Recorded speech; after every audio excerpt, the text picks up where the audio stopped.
ছাত্রদলের কেন্দ্রীয় নেতারা যেখানে ছাত্র শিবিরের বলেছেন, প্রশ্ন করেছেন যে ছাত্র শিবির এত টাকা পায় কোথায়, প্রতিদিন ৩ লক্ষ টাকার ইফতারি করছে, এত টাকা আসে থেকে ছাত্র শিবিরের, সেই জায়গায় ছাত্র শিবির সভাপতির স্ট্যাটাস প্রশংসা করেছেন ছাত্রদলের। নিশ্চয়ই তারা ধৈর্যের পরিচয় দিয়েছেন।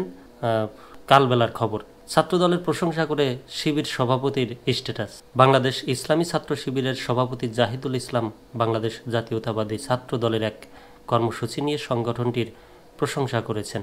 হিংসা বিদ্বেষ পরিহার করে সব ছাত্র সংগঠন শিক্ষা সেবা ও ভালো কাজে প্রতিযোগিতা করবে, এমনটাই আশা করেন শিবির সভাপতি।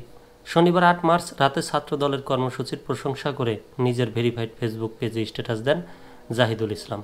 স্ট্যাটাসে ছাত্র দলের একটি ফটো কার্ডও যুক্ত করেন তিনি। এতে জানানো হয়, পবিত্র মাহে রমজান উপলক্ষে হিফজুল কোরআন ও কোরআন তেলাওয়াত প্রতিযোগিতার আয়োজন করছে বাংলাদেশ জাতীয়তাবাদী ছাত্রদল। আগামী ১৬ মার্চ ঢাকা বিশ্ববিদ্যালয়ের চূড়ান্ত পর্ব অনুষ্ঠিত হবে। বিজয়ীদের জন্য থাকবে পুরস্কার ও সম্মাননা টেস্ট।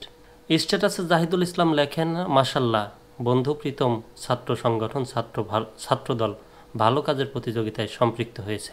আল্লাহ কবুল করুন।